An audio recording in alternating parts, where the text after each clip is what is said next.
Vamos falar a respeito do avanço da civilização, se é um progresso ou uma decadência, de acordo com aquilo que às vezes a mídia nos traz de uma maneira agressiva, cuja sensação é, por vezes, de que o ser humano neste planeta está decrescendo no que diga respeito à evolução. Na realidade, a neurolinguística já explica isso.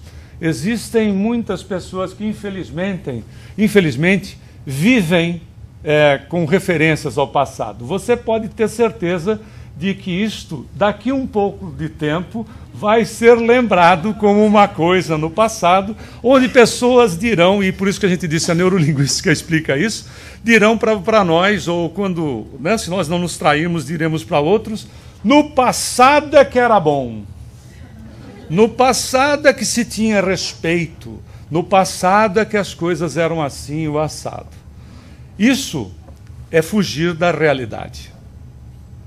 Porque se fôssemos viver, se o passado tivesse uma relação de necessidade para o nosso processo evolutivo, nós nos lembraríamos de todas as outras reencarnações, ou pelo menos das mais significativas. Se assim não é, é porque o presente é realidade na vida, não convidando-nos, evidentemente, a faltar com a previdência. Mas se o passado era tão bom, nós trouxemos uma outra imagem aqui. Isto aqui é uma imagem do passado, onde o Mr. Henry Ford dizia o seguinte, em questão do passado. Só era dele. Todos os americanos podem escolher a cor dos seus carros, desde que eles sejam pretos. Ok? Você lembra, e você, tomara que você não lembre, que a moda do passado era todo mundo se vestir igual. Todo mundo se vestia igual. Ou seja, você olhava e dava a impressão de que eram pessoas construídas em série. Ou seja, a dinâmica nos traz hoje um presente como? Muito mais flexível. Muito mais flexível em todos os sentidos. É claro que no planeta nós temos que considerar que a evolução não se dá por igualdade, porque nós não somos iguais, nós somos semelhantes. Por isso que nós encontramos grupos que são discrepantes, tanto em matéria de evolução, quanto em matéria, por exemplo, de aspectos morais no que diz respeito a usos e costumes. Certo? Então, existem diferenças, porque os espíritos que estão aqui estão numa classificação semelhante em relação uns aos outros. Nos encontramos como espíritos em expiação e provas, indo já para um estado de regeneração. Ou então outra fuga no futuro é que vai ser melhor. E tem país que vive pregando isso. No futuro é que vai ser melhor. Todos esses aspectos é fugir do presente. No passado era bom, no futuro vai ser melhor, é fugir do presente.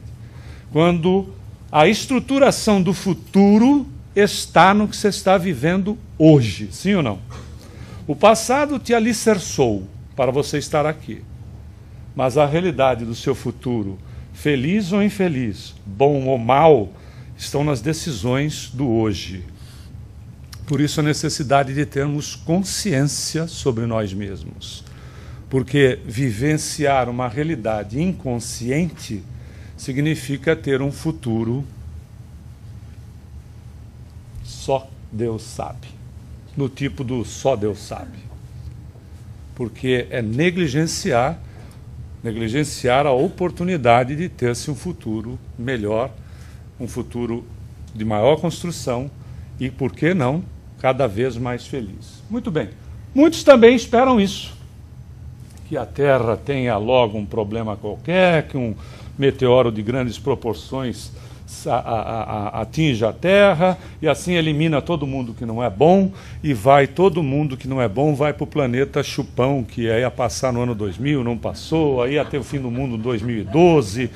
Desde o ano 1000 a gente vem querendo liquidar com esse mundo, mas nós somos incompetentes para acabar com o mundo. A gente não consegue nunca. No ano 1000 a gente queria acabar, depois era no ano 2000, depois é 2000.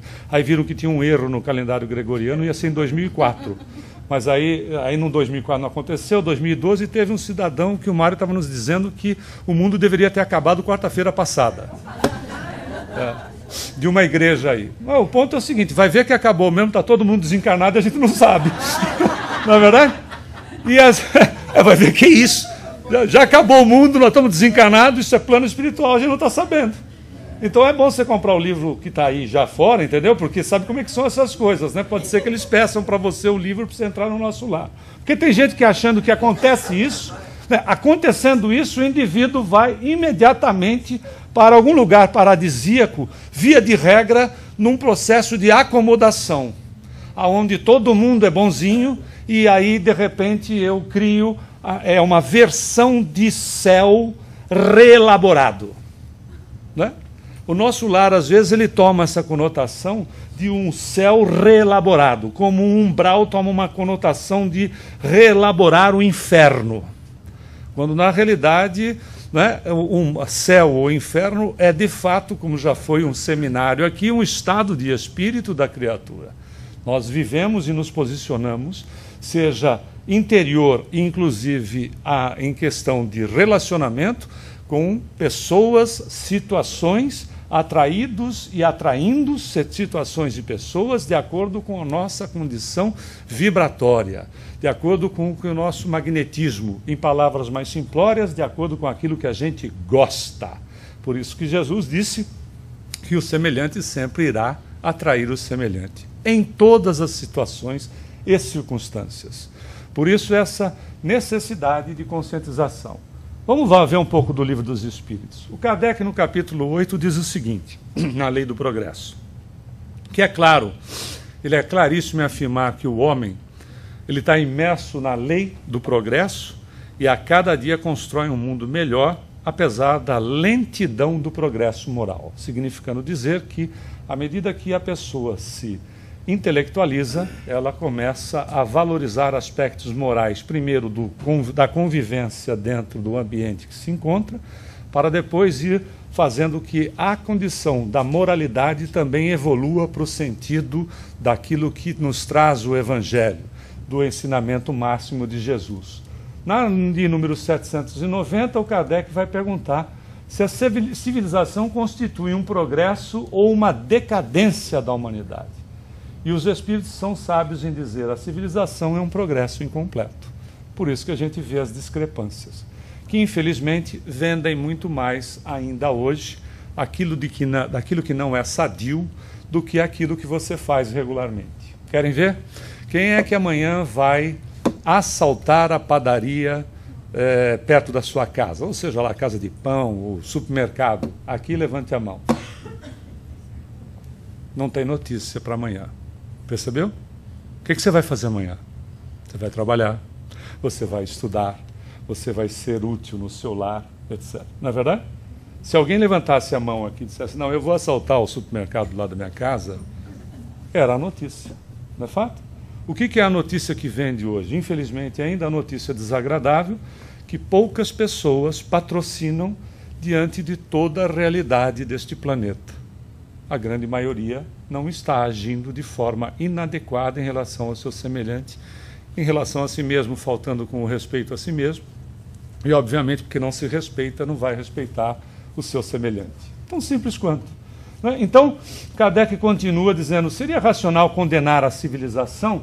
E a resposta dos espíritos é condenar antes aqueles que abusam dela e não a obra de Deus. Significa dizer o seguinte, se a gente encontrou o átomo e resolve fazer a bomba atômica para matar os outros, é um problema, não é do átomo, e sim da atitude, de como utilizar da ferramenta. Ok? Com uma faca, você pode, não é, preparar o seu alimento, mas você também pode se tornar uma criatura altamente agressiva em relação ao semelhante. O instrumento ele é passivo. A maneira de utilizá-lo é exatamente estar de acordo com a falta do respeito a si mesmo. Por que repetimos isso? Porque, obviamente, nós projetamos no outro aquilo que nós temos ou aquilo que somos. Nós projetamos o que gostamos ou o que não gostamos do outro de forma, inclusive, inconsciente, que dispara o outro por atitudes, pela própria vibração do outro, por uma palavra, dispara gatilhos em nós de situações que nós gostamos ou não gostamos em nós, e aí a gente projeta sobre o outro. Na realidade, o outro nada mais é do que o reflexo de nós mesmos, daquilo que temos ainda para melhorar ou daquilo que já temos de muito bom e que se projeta sobre a outra pessoa. E isso é despertado por gatilhos onde pode ser pela própria vibração do semelhante, repetindo, atitudes, palavras, às vezes mesmo gestos, que desperta a criatura na projeção que se faz. Por isso a necessidade de entendermos que a ferramenta está para nós. Querem ver uma ferramenta fantástica? André Luiz, através da psicografia de Francisco Cândido Xavier, tem uma mensagem que é intitulada A Língua. Ele diz o seguinte, que a língua, apesar de ser um músculo, graças a Deus, como todos os outros músculos do corpo, não ganha dimensão ao exercitá-la. Você já imaginou se ela ganhasse dimensão? Quando a gente fala mal da vida alheia, ia ter que carregar a língua naqueles carrinhos de pedreiro. Sabe aqueles carrinhos de pedreiro que você carrega cimento? Né? Você veja como é bom. Ela só fica mais fina, né? E sibila assim de vez em quando. Mas é uma ferramenta ou não é? Não é uma ferramenta? Você pode usar de que jeito? Como a faca, né? Para produzir o alimento ou para ferir. Depende. E o problema dela é cujo ferimento, às vezes, não cicatriza numa última reencarnação. Nós que trabalhamos muito durante muitos anos, e já dissemos aqui outras vezes, estamos apenas repetindo, com reeducandos, que é um nome mais adequado para aqueles que estão cumprindo pena em penitenciárias, sabemos, por vezes, que o indivíduo, por vezes, tira o corpo do outro, não é verdade? Mas tem gente mata o corpo do outro, que também não justifica, óbvio. Mas tem gente que mata a esperança. E quando você mata a esperança, você não sabe quantas reencarnações para frente esse indivíduo estará morto. Então, veja, e a língua é um simples músculo e uma simples ferramenta. Como a gente apresentou a questão do átomo, por ser um simples ferramenta e que se utiliza do jeito que se bem entende. Tem gente que o utiliza para até brincar com ela e fazer os outros serem felizes. Se tem gente que lembra da formiga atômica, não fale, porque aí é identificador de idade. Aí, vamos em frente. A formiga... Não se faça de desentendida. Aí, na 791, a DEC continua. Você veja que tudo isso que nós estamos trazendo, pessoal, está no Livro dos Espíritos. Obra básica da codificação que precisa ser estudada. Aliás, uma observação para você, estudante da doutrina. J. Herculano Pires, ou o professor José Herculano Pires, que fez a tradução, também foi um dos tradutores da codificação, que, em nossa simples opinião, nos parece ser uma das melhores traduções feitas. O professor Herculano Pires disse que estudou. Estudar é diferente de ler, certo ou não? Estudou o Livro dos Espíritos, e ele foi tradutor, 2.500 vezes. E cada vez que ele estudava, ele aprendia, ele observava algum ponto que havia passado em branco.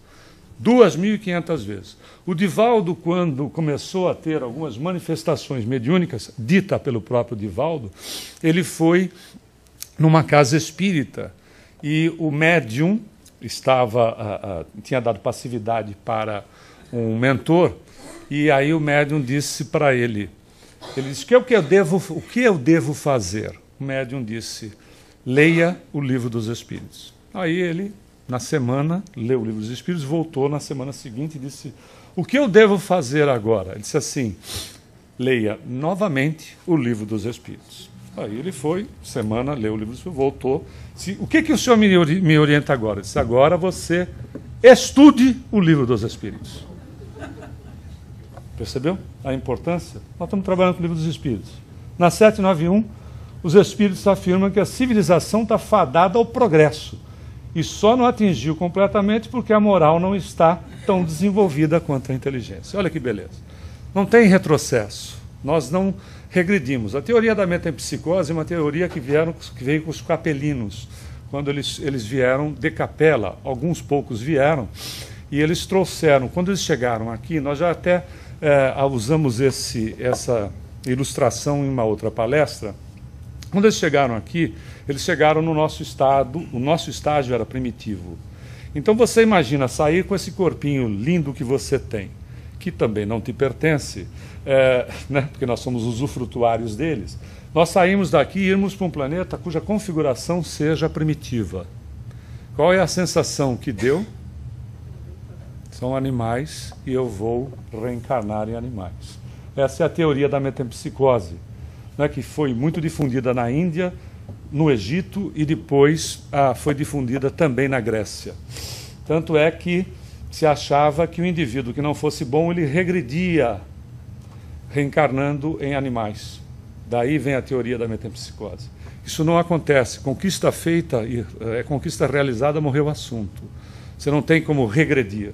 Então, se o indivíduo não usasse da higiene, ele reencarnava como porco. Se ele fosse muito agressivo, ele reencarnava como leão ou tigre. Imagina o que ia ter de cascavel pelas ruas por causa da língua das pessoas, né? Mas, enfim, percebe? Isso não é possível. É daqui para frente. Ah, mas a coisa parece porque a questão da análise é circunscrita. Quando a gente diz assim, a coisa parece que está pior, porque está analisando de forma circunscrita. Está se baseando na versão de 1, 2 ou 3. A gente tem que buscar o todo, sim ou não? Você tem que buscar o todo, ver as conquistas como um todo. Nos últimos 50 anos, nós tivemos conquistas que nós demoramos séculos. Séculos, querem ver? Em 1969, em 20 de julho, quando o homem chegou na Lua, o computador para tirar a Saturno V da Terra, levando a Apolo, fazer a alunissagem, tirar a Apolo de lá e trazer para a Terra, fazer a aterrissagem, ocupava na NASA 5 salas.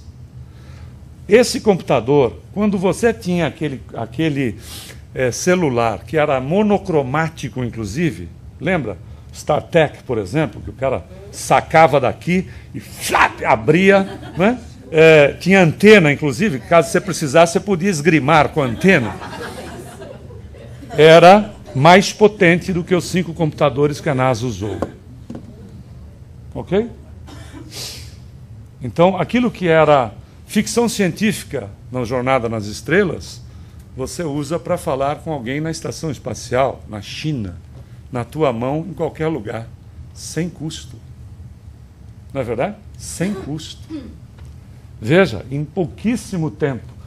Por isso que Kardec continua, sob o influxo da vontade de Deus, ele não poderia realizar imediatamente todo o bem que poderia produzir a fim de progredir abruptamente. Veja, olha a imagem de novo, né? Deus vai lá e dá uma sova nos seus filhos e fica todo mundo bom. Ou então ele, num passe de mágica, deixa todo mundo bom. Está pensando que isso aí é coisa nossa atual? Não. O próprio Tiago perguntou para Jesus, por que o senhor não tinha a palavra passe nem fluidoterapia, o senhor não dá uma bênção aí nesse povo e não transforma e não deixa todo mundo bom? Aí Jesus responde para ele, você encontra isso na Boa Nova, no livro Boa Nova. Jesus responde para ele, mas Tiago, você já incorporou o reino dos céus no seu interior? Ou seja, você já desenvolveu o reino dos céus no seu interior? Significa, você já deixou de falar mal da vida alheia? Você deixou de ser orgulhoso? Você deixou de ser vaidoso? Você deixou de ser egoísta? Você passou a pensar no outro e pensar sobre você mesmo só coisas boas? Seria isso o reino dos céus. Aí o Tiago disse, eu não, Senhor. Ele disse, então como é que você quer que eu imponha para os outros a condição de fazer com que eles fiquem melhor? E o Tiago andava com ele, né? Aliás, o Tiago era irmão dele. Não é? Vivia na mesma casa. Percebeu? Como é que Deus vai impor sobre, não é? E aí a resposta, os homens ainda não estão preparados, nem dispostos a obter esse bem. O Senhor nos dá, nos dá a liberdade de escolha. A parte filosófica da doutrina espírita diz, Deus não destruiria tudo que aí está para recomeçar do zero, simplesmente levar à beatitude meia dúzia de eleitos, não é? Ou seja, quem ama, ama e ponto. Deus ama aquele que está equivocado tanto quanto ama aquele que está, não é, no caminho correto. Porque quem ama, ama. Simplesmente isso. Como é que vai destruir aquilo que foi criado para poder pegar meia dúzia de lá e dizer, não, esses aqui sim, os outros não? Veja, a criação do Pai ela é calcada no amor. Sendo assim, não haverá destruição, mas regeneração. Soerguimento, levantar a criatura, redimir a criatura, iluminar a criatura. Ou seja, a criatura iluminada é a criatura que está consciente. Conclusão, nem todos vão progredir ao mesmo tempo e da mesma maneira. É nisto que os mais avançados contribuem no progresso dos outros pelo contato social. E o X da questão está na 780, que ele diz assim. Ele pergunta se o progresso moral segue o intelectual, e a resposta é a sua consequência. O progresso intelectual é o que desabrocha no homem a necessidade de sua elevação moral. É através do intelecto que a compreensão do bem e do mal é favorecida para que o homem possa fazer a sua escolha. E o desenvolvimento do livre-arbítrio, ou seja, da liberdade de escolha, acompanha o da inteligência e aumenta a responsabilidade nos atos. Então a escolha é, você pode escolher a dor ou pode escolher o amor, a opção é de cada um. Não significa, porque nós aprendemos na doutrina espírita que você pode evoluir de duas maneiras, pelo amor e pela dor, sim ou não? Não significa que evoluir pelo amor não existam desafios. Tá certo? Não existem desafios. Evoluir pelo amor não é ficar em contemplação zen, sem fazer coisa nenhuma. Não é? Tudo corre bem. É o estudante diante da escola. A escola, para muitos estudantes, traz os desafios das noites sem sono, das provas a terem que ser estudadas, etc. Né? E por vezes até do ano que tenha que ser repetido. Ele traz desafios, mas ele investe nesse sacrifício porque ele objetiva os resultados para a vida dele. Mas existem outros que acham que a escola é um verdadeiro mapa do inferno, onde vai tirar dele o final de semana, vai tirar dele as viagens, as festas e o sono. Não é verdade? Não se, veja, é uma questão, o amor traz desafios. Evoluir pelo amor não significa não ser desafiada, não significa não ser provado, provada.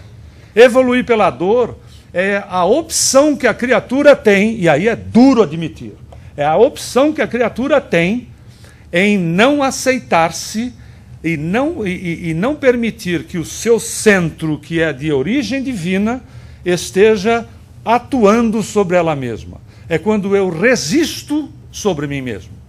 É quando eu vou resistir às realidades. Aliás, Dr. Bezerra de Menezes Espírito, pela psicografia de Chico, diz o seguinte: toda vez que você admite algo como uma verdade e faz diferente daquilo que admitiu, você terá um problema psicológico que se transformará a largo prazo, de acordo com a resistência em não fazer aquilo que se admitiu, numa doença. Não é fantástico? Por quê? Porque eu admito como uma verdade e começo a criar uma crise dentro de mim mesmo. Eu sei que não deveria fazer, mas eu vou fazer porque todo mundo faz. Ok? Estou usando um exemplo grosseiro, mas isso vai se transformar num problema psicológico. E se não for feito nada, vai se transformar numa enfermidade. Porque Deus está punindo? Não, porque eu resisto à minha realidade de natureza divina. Então, é duro admitir, mas o amor e a dor sempre estiveram inseridas num único lugar, no nosso íntimo, em nós mesmos. Por isso que existem também as criaturas materialistas e inseguras que tentam atravancar o progresso. Os espíritos dizem, sim, serão levados, no entanto, pela torrente da evolução, a mesma que pretendem deter, e terão a consciência por algoz, né? Sob a injunção da lei de causa e efeito. Então, na realidade, é a gente tentar entender como a vida funciona. Aqui na reunião do abacateiro que o Chico fazia, né, e era de fato debaixo de um abacateiro, ele contou certa vez a história do pastor e do cão. A criança chegou para o pastor e perguntou para o pastor, que estava cuidando do rebanho das ovelhas: como criança que era, disse assim: se a ovelha se afastar do senhor, o que é que o senhor faz? Ele disse: eu coloco o rebanho em segurança, no redil, e vou buscá-la. A criança não satisfeita, porque é uma pergunta atrás da outra, né?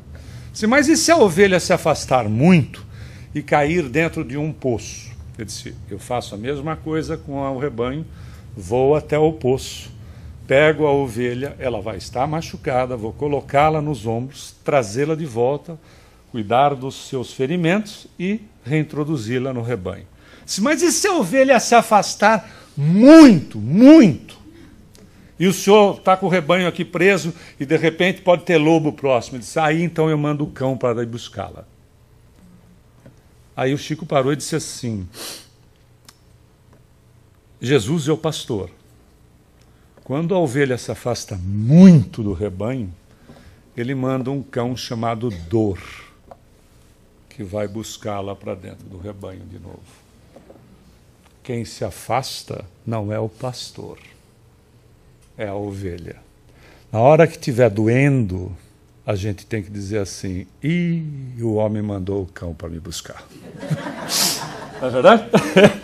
A hora que doer, você diz assim: está aqui o bicho que veio me buscar.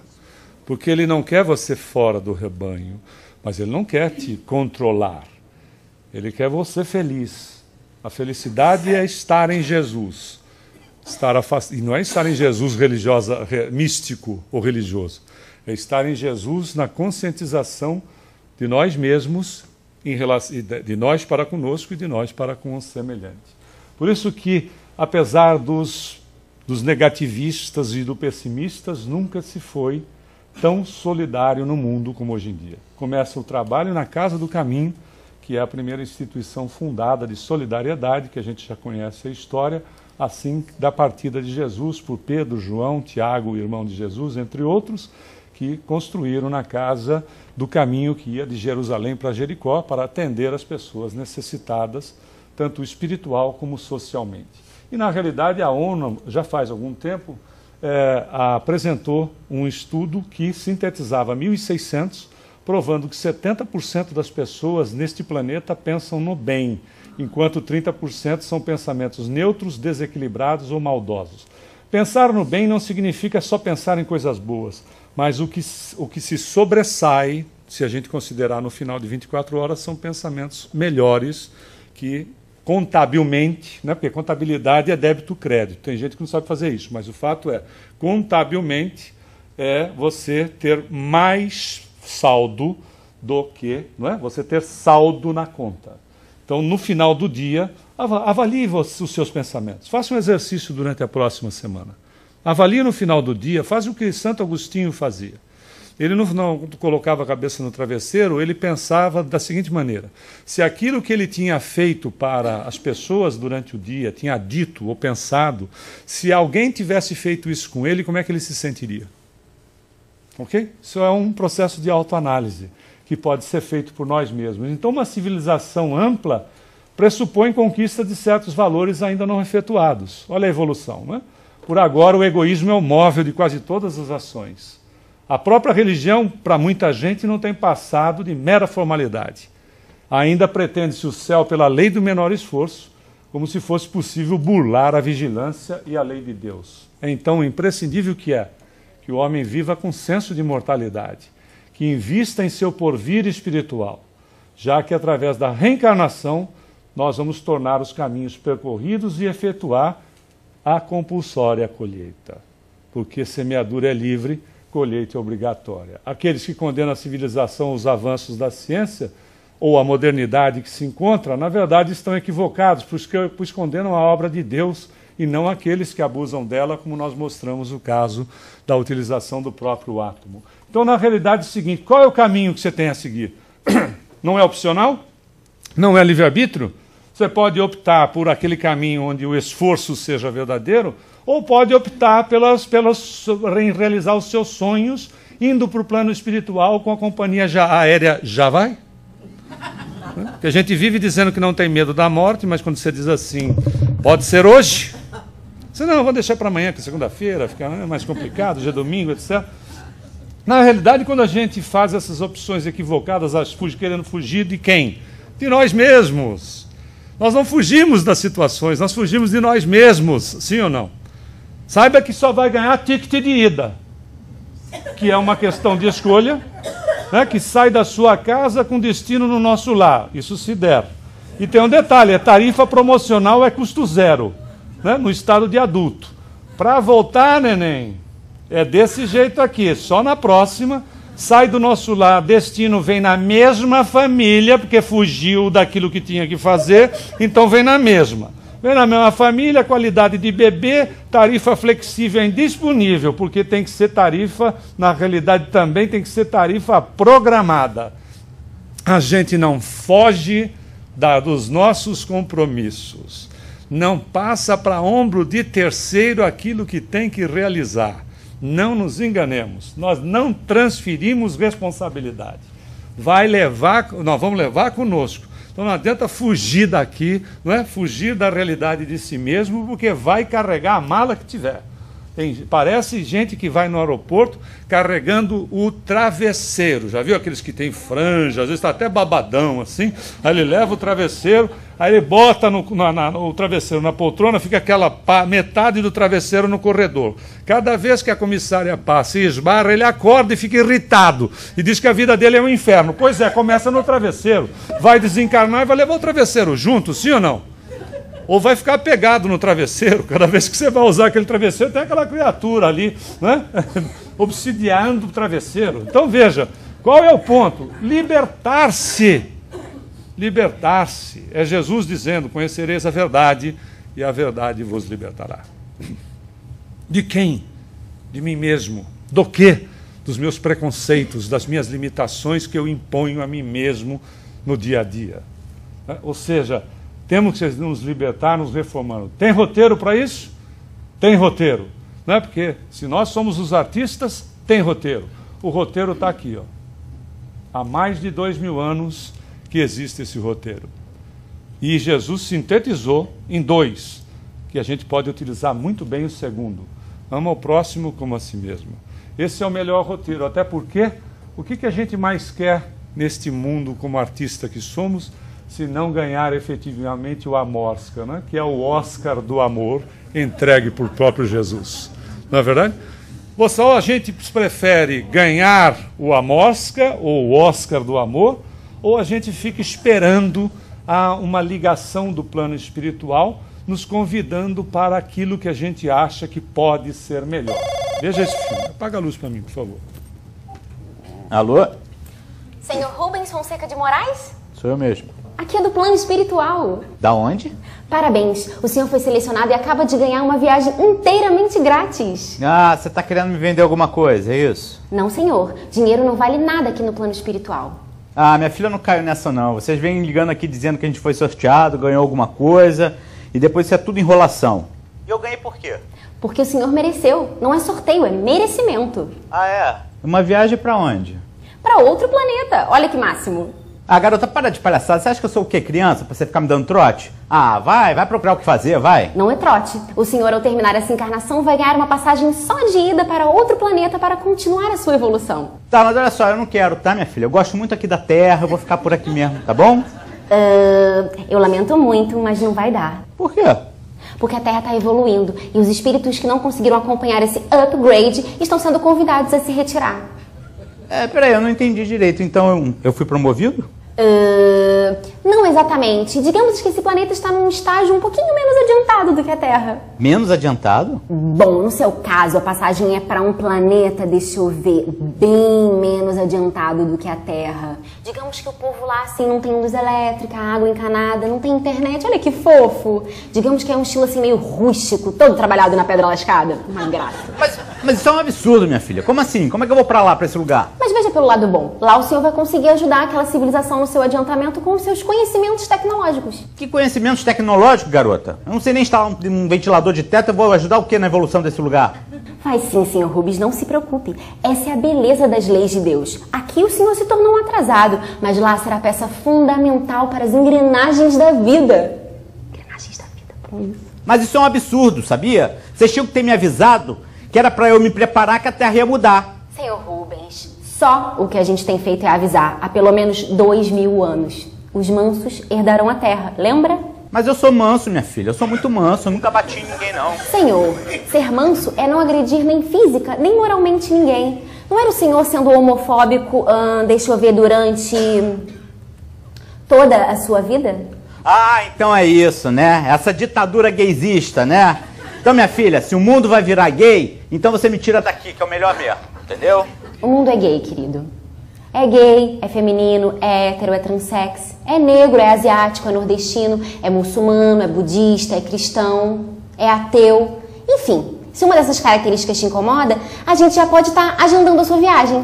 Moça, vocês não podem fazer isso comigo, não. Eu não fiz nada, eu não fiz nada. Exatamente. O senhor não fez nada, Rubens. A fila anda, perdeu o bonde. Mas olha só, eu também fiz coisas boas, isso não me rendeu nada, não?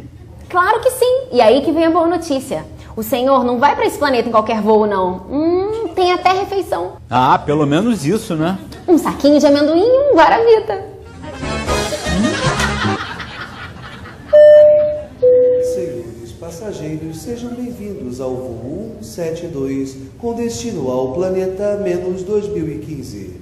Pedimos que, por favor, afivelem seus cintos e tenham todos uma excelente viagem. Peraí, e o meu lanche? Que lanche, senhor?